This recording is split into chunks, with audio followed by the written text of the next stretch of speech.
ازيكم عاملين ايه؟ يا رب تكونوا بخير وتكونوا في احسن حال. الفيديو ده اتطلب مني برضو بقاله كتير قوي قوي قوي، وانا اخيرا قررت اعمله. انا مكنتش عارفه حتى اصلا هتكلم ازاي، بس انا قررت ان احنا هنتكلم كده كاني قاعده مع بنات خالتي كده، قاعده فيس تو فيس عادي جدا، نتكلم عادي. مفيش اي حاجه او عازل ما بيننا. فالمهم الفيديو بقى بتاع النهارده اقول لكم ازاي نعمل جلو اب لينا. والفيديو ده هيبقى مخصص اكتر لبتوع ثانويه عامه، عشان انا عارفه نفسيتهم بتبقى عامله ازاي بعد ثانويه عامه، لان انا مريت بنفس النفسيه ونفس كل حاجه. فالفيديو ده لكل بنوته عايزه تعمل جلو اب ليها، عايزه تخلي مظهرها الخارجي والداخلي قبل الخارجي بمراحل، يبقى شكلك حلو ومهندم، نفسيتك من جوه تبقى كويسه، وان انتي حابه نفسك وحابه شكلك. وهنتكلم عن حاجات كتير جدا في الجلو اب. الجلو اب ده مش بيشمل حاجه معينه، لا احنا بنتكلم عن حاجات داخليه وحاجات خارجيه. النهارده كده هنروح نجيب حاجه نشربها. انا نسيت اعمل بصراحه الكابتشينو بتاعي، فانتي روحي اعملي حاجه تشربيها وهاتيها، وتعالي نقعد كده قاعده مع بعض هندردش فيها. واللي عنده حاجه يكتبها في الكومنت. كده كده انا برد عليكم كلكم بامانه، انا ما بسيبش اي كومنتات ما بردش عليها. فمن غير رغي كتير بقى، ما تنسوش تعملي لايكات كتير، كومنتات كتير. لو انت اول مره تشوفيني تعملي سبسكرايب لو حابه تشوفيني تاني، وخلينا نبتدي الفيديو مع بعض. الجلو اب ده بمعنى ايه؟ بمعنى ان احنا عايزين ندخل الجامعه او المرحله اللي احنا داخلين عليها، او ايا كان انت داخله المدرسه داخله الجامعه، ازاي تعملي جلو اب لنفسك، ازاي تبقي واصله لافضل نسخه منك قبل دخول الدراسه او قبل دخول الجامعه. بصوا يا جماعه، احنا لما بندخل الجامعه بننبهر بشويه ناس بيبقوا تحفة، مفهومش ولا غلطة. سواء بقى شعرهم، بشرتهم، طريقة لبسهم، طريقة تفكيرهم، طريقة كل حاجة هم بيعملوها، طريقة اسلوبهم عامة في الحياة، طريقتهم ماشية ازاي، ستايل اكلهم، ستايل لبسهم، ستايل طريقتهم. وتلاقيهم دايما مهندمين ونضاف جدا جدا جدا جدا جدا، وبيبقى معاهم كل حاجة، بيبقى حاجتهم واخدينها، مقسمين يومهم، مظبطين. فانا عايزاكم نبقى نوصل لافضل نسخة مننا، وبالاخص بتوع تالتة ثانوي. قبل ما ندخل ازاي نعمل جلو اب داخلي وخارجي، انا عايزه بس اقول كلمتين في حق بتوع تالتة ثانوي. انا عارفه انا وحاسه بيكوا ان الامتحانات كانت رخمه، وخلاص الامتحانات خلصت ومشت، احنا بقينا في مرحله جديده، بقينا في مرحله الجامعه. انا شفت ناس وكومنتات كتير قوي مكتوبه عندي، احنا مش مبسوطين بالكليه اللي احنا دخلناها، احنا خايفين، احنا متوترين. انا عايزاكم ما تخافوش، وعايزاكم ما تتوتروش بامانه ربنا. ما يعني ما فيش حاجه تستدعي ان احنا نخاف او نقلق او حاجه. مرحله جديده زي اي مرحله، هتدخلي فيها، هتتعودي، هتتعرفي على ناس، هتتاقلمي على الدنيا، والموضوع هيبقى سهل ولذيذ قوي بالنسبه لك. كل اللي انا عايزاه ان انت تبقي راضيه عن الكليه اللي انت داخلاها. حاولوا ما تعملوش زيي. انا بصراحه انا كنت كليه تجاره على فكره. انا عايزه اقول لكم ما كانش حلمي خالص كليه تجاره. انا كان نفسي اصلا في فنون جميله، بس المهم انا ما جبتهاش. بس عادي جدا، انا رضيت عادي بكليه تجاره وتاقلمت عليها وتعايشت معاها وخلاص، والحمد لله اتخرجنا. وبقالي حبه حلوين متخرجه، انا تقريبا ماشيه في السنه الثالثه متخرجه. المهم انا عايزاكي تبقي راضيه ومبسوطه. انت ما تعرفيش ربنا هيبقى مرتب حياتك ازاي ما بعد ما تتخرجي ان شاء الله من الكليه. انت دلوقتي دخلتي كليه مش راضيه بيها، بس صدقيني دايما خلي عندك رضا وثقة ان ربنا شايل لك حاجة حلوة. صدقيني بعد كده هتيجي تكتشفي قد ايه، وان انت بقيتي في حتة انت ما كنتيش تحلمي بيها ولا انت مخططة لها. انا عايزة اقول لكم يا جماعة، احنا بنقعد مع نفسنا بنخطط وبنعمل وبنسوي وهنعمل وي وي وي وهكذا وكذا وكذا وكذا، وفي الاخر ربنا بيبقى عامل لنا خطة تانية خالص خالص خالص خالص بننبهر بيها بعد كده. بأمانة خطة ربنا بتبقى أحسن بكتير، وحسابات ربنا بتبقى أحلى بكتير وكتير وكتير وكتير. فأنا عايزة أقول لك ارضي بالكلية اللي انت فيها، واتبسطي وتعرفي على ناس، وخرجي وتفسحي واعملي اللي انت عايزاه. المهم تبقي راضية عن الكلية، وذاكري أول بأول، ما تأجليش أي حاجة. وصدقيني ربنا هيكرمك فيما بعد، وهتعرفي لما تتخرجي ليه ربنا اختارك في الكلية دي بالأخص، وليه اختارك في القسم ده بالأخص. يعني عايزة أقول لكم بعد كده تقريبا بنتخصص بقى على ايا كان الكليه اللي انت فيها. تقريبا دايما بنتخصص في سنه ثالثه او رابعه على حسب الكليه اللي انت فيها. هتعرفي ربنا ليه اختارك في الكليه دي بالذات والتخصص ده بالذات، وهتعرفي بعد كده فيما بعد لما تتخرجي وتشتغلي. وبجد بجد بجد هتيجي تقولي لي يا ساندي فعلا انت كلامك كان صح. انا عايزاكم تبقوا مبسوطين وفرحانين، وبلاش الكآبه وبلاش نعيط. ماذا بعد بالعياط؟ يعني ماذا بعد؟ بجد دايما اقول يعني ايه اللي هيحصل بقى؟ يعني هنقعد نعيط ماشي، بعد ما نعيط عينيكي هتورم وشك هينفخ، هتبقي متضايقه، نفسيتك هتبقى تعبانه. ماذا بعد بقى؟ يعني هل في حاجه هنعملها بعد ما عيطنا؟ انا عارفه ان انت بتبقي مكتئبه وعايزه تعيطي، العياط حلو. عايزه اقول لك يعني عايزه اقول لك انت ما تعيطي بتخرجي اللي هو الكتمان اللي جواكي، ان انت بتبقي كاتمه جوا نفسك، فانت لما بتعيطي بتخرجي كل حاجه. انا عارفه، بس احنا ماذا بعد العياط؟ هو ده السؤال دلوقتي، احنا بعد ما نعيط هنعمل ايه؟ بس فانا عايزاكوا تسمعوا الفيديو ده للاخر. حاسه ان انا اصلا مش عايزه اطول اصلا في الفيديو ده، بس بجد انا الفيديو ده انا مش مرتبه له بامانه ربنا اي حاجه، ولا عامله له اي حاجه، ومش عارفه اصلا هيتشاف ولا لا. بس بجد انا ده شويه كلام هيطلع مني، وانا لو مكانكم انا هعمل كل حاجه اللي انا هقولها عليها في الفيديو ده. نبدا بقى بالجلو اب. بيتقسم عندنا داخلي وخارجي. الداخلي يا جماعه لازم نخلي يعني من جوانا حلو عشان يبقى بره حلو. وده بيتعمل ازاي؟ بيترتب في حاجات كتير. اول حاجه نفسك، حبي نفسك، اهتمي بيها، اديها كل الوقت وكل حاجة عندك اديها لها. نفسك تستحق كل حاجة، محدش في الدنيا يستاهل اي حاجة غير هي نفسك. تستاهل كل حاجة حلوة، ما تجيش عليها. ما تعمليش حاجة عشان خاطر الناس. ما تحاوليش تلفتي نظر الناس. يعني اعملي حاجتك لنفسك، طوري منها، ظبطي نفسك، خليها دايما نفسك مرفوعه لفوق. حبي نفسك. انا اتضح ان في ناس هنا عندي مش بتحبها، يعني مش بتحب نفسها. طب ليه مش بتحبوا نفسكم؟ انا عايزه اعرف ليه مش بنحب. يعني عايزاكم بجد تتكلموا معايا في الكومنتات، ليه مش بنحب نفسنا؟ ايه الحاجات اللي مضايقانا وجوانا، ونحاول نساعد بعض كده ان هي مثلا تطلع، او نعالجها، او ان هي خلاص بقى تروح تمشي من بالنا وتمشي من دماغنا وتمشي من نفسيتنا، عشان نفسيتنا بجد تبقى حلوه. فاول حاجه انا عايزاكي تهتمي ان انت تصلي وتخلي علاقتك حلوه قوي قوي قوي بربنا. وصدقيني ربنا هو اللي هيمشي لك كل حاجه في حياتك. صدقيني ربنا هو اللي هيمشي الحياه والامور وهيرتب لك الدنيا. وصدقيني بجد بجد هتيجي تنبهري بخطه ربنا فيما بعد. فانا عايزه اقول لك اول حاجه نفسك اهم حاجه من اي حد. نفسك فوق اي حاجه، ما تجيش عليها لو سمحتي. حبيها، ولو هي نفسك زعلانه او اي حاجه او متاثره باي حاجه عالجيها.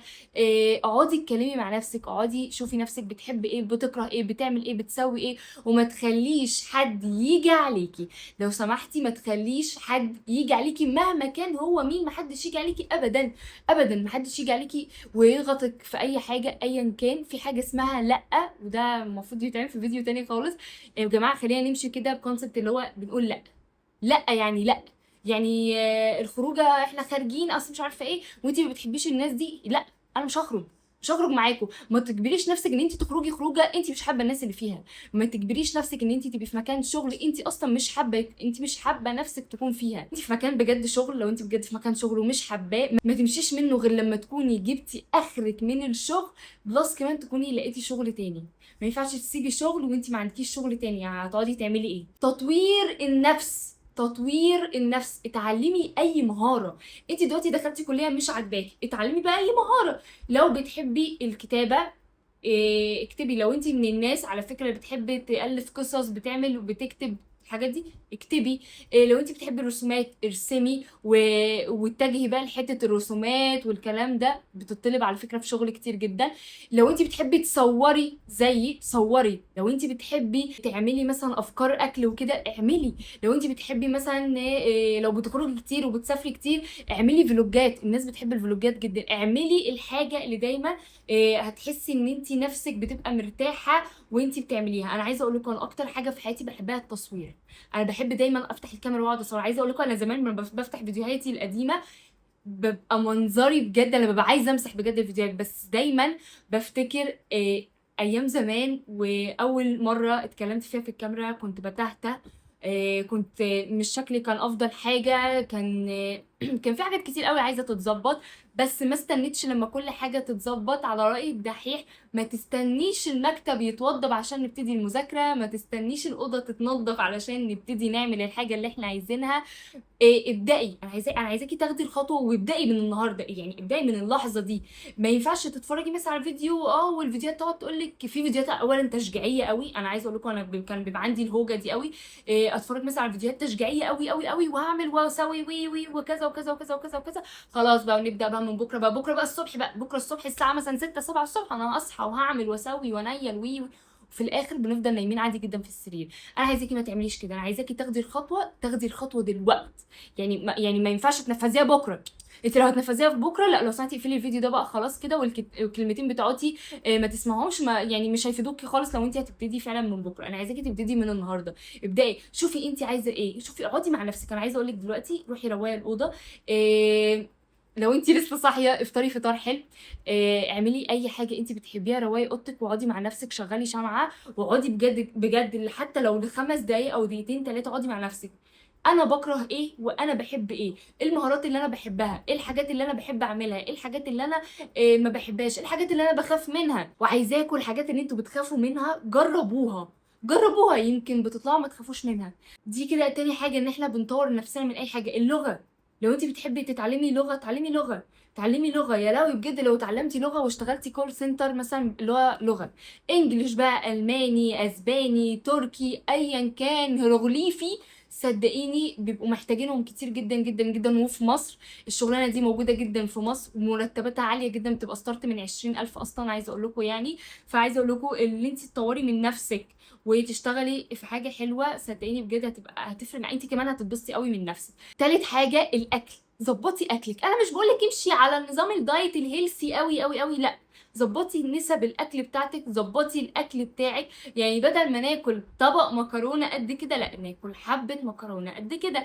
لو انت بتحبي الحلويات ناكل حاجات بسيطه منها. ظبطي اكلك. انا دي بصراحه انا مش دكتوره عشان اقول لكم حوارات الاكل، بس انا عايزه اقول لكم انا من النوع برضو، انا باجي ايام 100 يوم ببوظ ويوم ماشي ببدا مثلا عادل. اسبوع ببقى ماشيه تمام، وثلاث اربع اسابيع ببقى ملخبطه عادي. هي دي الدنيا. بلاش يا جماعه نمشي على الريتم اللي هو الصراط المستقيم، وبلاش اللي هو كل حاجه بحذافيرها لا، خدوا الموضوع ببساطه بهداوه. خلوا رتم الحياه بتاعكم هادي، ودايما اشربي حاجات دافيه تهدي من نفسيتك.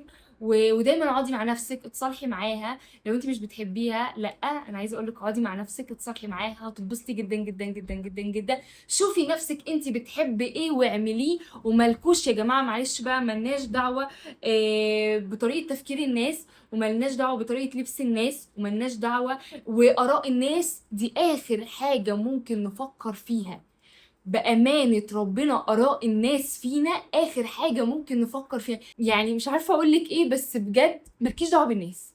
واحدة جت قالت لك شكلك وحش، قولي لها ماشي. واحدة جت قالت لك شكل الميك اب بتاعك مش أحسن حاجة، قولي لها ماشي. شكل شعرك وحش، قولي لها ماشي. يعني مثلا في واحدة كتبت لي على فكرة كومنت من كام يوم ومسحته. عايزه اقول لكم انا ما اتضايقتش خالص، انا رديت عليها. بتقول لي يا سندي ما تغيري طريقه ستايل شعرك من باب التغيير. اغيره ليه؟ معلش اغيره عشانك؟ معلش لا، ليه؟ معلش يعني ده سؤالي. يعني انت لو بتتابعيني على عيني وعلى راسي وكل حاجه، بس معلش اغير شعري ليه؟ اغير عشان واحده جت قالت لي غيريه فانا هروح اغيره؟ طب انا لما اغيره انا هبقى مبسوطه؟ لا. انا بحب شعري كده، فانا هفضل مخليها كده. لما احب انا اغير من ستايل شعري، انا اللي هغيره من نفسي، مش حد يجي يقول لي غيري فانا اقول له اوكي حاضر هروح اغير. لا. فانا عايزه اقول لكم الكومنت ده مش عارفه في حد شافه ولا لا، بس بجد انا ساعتها رديت عليها قلت لها اغيره ليه؟ اغيره عشان انتي عايزاني اغيره؟ لا انا مش هغيره. دي حاجه ترجع لي انا حابه شعري كده فخلاص انا هخليه كده. حابه شعري يبقى ستريت وناعم وعادي، انا براحتي. دي حاجه ترجع لي، دي حاجه شخصيه.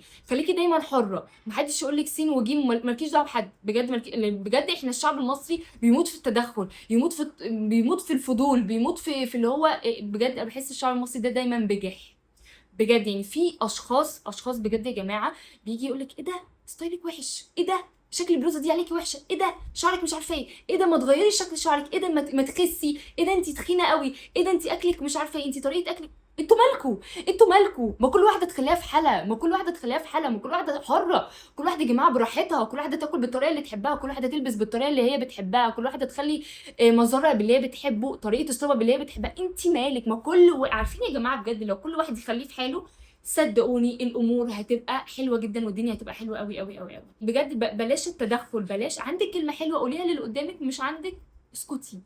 اسكتي بقى، يعني بلاش تطلعي كلام سلبي من بقك بجد. اسكتي، لو عندك هتقولي كلمه وحشه ما تتكلميش، يعني احسن اسكتي خالص. كده احنا في الداخلي اتكلمنا عن نفسنا، طريقه تفكيرنا. خلي دايما طريقه تفكيرك ايجابي، دايما قولي الحمد لله، قولي الحمد لله على اي حاجه، حتى لو حاجه وحشه قولي الحمد لله.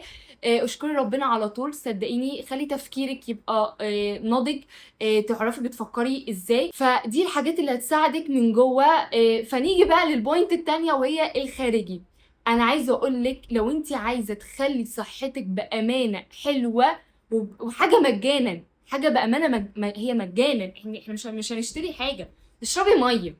والله اشربي. انت عايزه اقول لك، انت لو شربتي ميه كتير جسمك هيبقى حلو جدا، بشرتك هتبقى فيها جلو ونضاره كده. سبحان الله بجد، الميه بتعمل حاجات غريبه جدا في الجسم. عايزه اقول لك كمان ان الميه بتنظف الجسم. يعني الميه لما احنا بنشرب ميه كتير، يعني عايزه اقول لكم، بصوا انا دايما ببقى حاطه ازازه جنبي ان انا بشرب كل شويه. بجد انا ساعات بنسى، بس انا دايما بفكر نفسي لا لازم نشرب ميه. الميه دي بجد تحفه تحفه بجد، تحفه تحفه تحفه بمعنى الكلمه.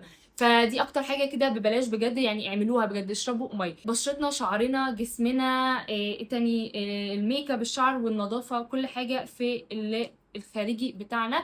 هتلاقوني ببص في الكشكول عشان بس افتكر. بالنسبه لللبس، شوفي اكتر ستايلات انت بتحبيها. مش معنى ان فلانه اللي انت شفتيها لابسه ستايل مش عارفه ايه فاحنا نروح نقلدها. مش معنى ان فلانه شفناها على السوشيال ميديا لابسه حمالات ومش عارفه ايه هنروح نلبس زيها. لا، شوفي انت مجتمعك انت فين الاول. هل انت في بلاد بره عشان تلبسي قطات؟ لا. هل انت مش عارفه فين عشان نلبس حمالات؟ لا. احنا بنلبس على حسب المجتمع، مش برضه مش على حسب المجتمع بتاعنا، بس احنا ما بنأفورش. يعني انت مثلا ما يكونش مثلا قاعده مثلا في ارياف او حتت صعيد قوي تروحي نازله بقط، يعني ما فيش الاوبشن ده تقريبا يعني. فانت شوفي انت في بلدك بنلبس ايه، البسي الطبيعي، البسي لبسك الطبيعي عادي، تيشرتات، بنطلونات، شميزات، بلوزات، الحاجات دي. شوفي ستايل اللبس اللي انت هتحبيه واللي هيريحك. ودايما يا جماعه البسوا اي حاجه تريحكم، حتى لو هتلبسوها كل يوم. انا مع الاوبشن ده. يعني مثلا لو احنا مثلا في الصيف هتلاقي معظم البنات بتلبس بنطلونات قماش، ما تلاقيش مثلا البنت صاحبتك مثلا لابسه بنطلون قماش من الاسبوع اللي فات واللي قبله واللي قبله ولسه ستيل بتلبسه، ما تروحيش تقولي لها ايه ده انت لسه ما غيرتيش البنطلون، انت بتلبسيه كل يوم. يا ستي انت مالك، انت مالك، هي واحده مرتاحه في البنطلون بتاعها، انت مالك، خليكي في حالك. بصوا، فانا عايزاكم ما تتدخلوش في شؤون بعض. واحده بتلبس تيشيرت مريحها، انت مالك، انت مالك تروحي تقولي لها انت لابسه التيشيرت ده كل يوم، انت مالك يا ستي، هي بتغسله وبتلبسه تاني يوم، انت مالك بقى، يعني حاجه ترجع لك؟ لا، دي حاجه ترجع لها هي. بالنسبه لبشرتنا، السكين كير، انا عايزه اعرف بجد، انت لو مش عندك سكين كير انت متعايشه ازاي؟ ردوا عليا، انا هسيبكم كده ثانيتين ثلاثه تردوا عليا. احنا لو ما عندناش سكين كير احنا متعايشين ازاي؟ انا مش بطلب منك 20,000 منتج ولا تجيبي مليون غسول و20 مرطب ومش عارفه مرطب للعين ومرطب لايه وايه وايه، لا خالص. انا كل اللي انا عايزاه يبقى عندك اساسيات السكين كير، غسول ومرطب وصن بلوك. شفتوا الموضوع سهل ازاي؟ غسول ومرطب وصن بلوك. هتهتمي ببشرتك. لو عندك حبوب او عندك اي حاجه بنروح لدكتور بنعالجها، دي كده حوارات البشره، الموضوع ما فيهوش اي افتكاسه. انا عايزه اقول لك تهتمي ببشرتك، غسول ومرطب وصن بلوك وشكرا على كده. شكرا شكرا، احنا مش محتاجين اي حاجه تاني في بشرتنا. شعرنا بيتغسل 3 مرات في الصيف، مرتين في الشتاء، خلال الاسبوع بنغسله بشامبو، بلسم، والحمام كريم بتاعنا. لازم يبقى شكله حلو، لازم يبقى مترطب، لازم يبقى صحي. وعايزه اقول لكم مش يوميا هيبقى بنعمل الحاجات دي، ومش يوميا شكلنا هيبقى حلو، مش يوميا شعرنا هيبقى تحفه، مش يوميا هيبقى مظهرنا حلو. الكلام ده في عادي اوقات هتيجي علينا هنقع، بس انا ساعتها عايزاكي لما تقعي تبقي تقومي تاني بجد. لان انت لو وقعتي، لا لو سمحتي، محدش هيجي يساعدك بامانه ربنا، ما حد هيجي يساعدك. وقعتي بقى ايا كان بقى، نفسك هي اللي يعني هتديكي كل حاجه فعلا. عشان كده بقولك ما تجيش عليها، ما تخليش حد يجرحك، ما تخليش حد يرمي عليكي او يسخف عليكي، ما حدش يعمل فيك اي حاجه، ما حدش يأذي، ما حدش يأذي نفسيتك بمعنى اصح. بالنسبه لجسمنا، عايزاكي تاخدي الشاور بتاعك يوميا. برضو من حته الجلو اب، النظافه نظافتنا، ريحه جسمنا تبقى حلوه، تبقى انت بنت نظيفه شيك، شكلك حلو، ريحتك جميله. بلاش تبقي لسه صاحي من النوم عينيكي معمصه وتروحي نازله، بلاش تبقي لسه صاحي من النوم ومثلا معرقه او حاجه وتروحي نازله. لا، خدي الشاور بتاعك، اغسلي جسمك حتى لو بصابونه، حطي مزيل العرق بتاعك، ظبطي دنيتك.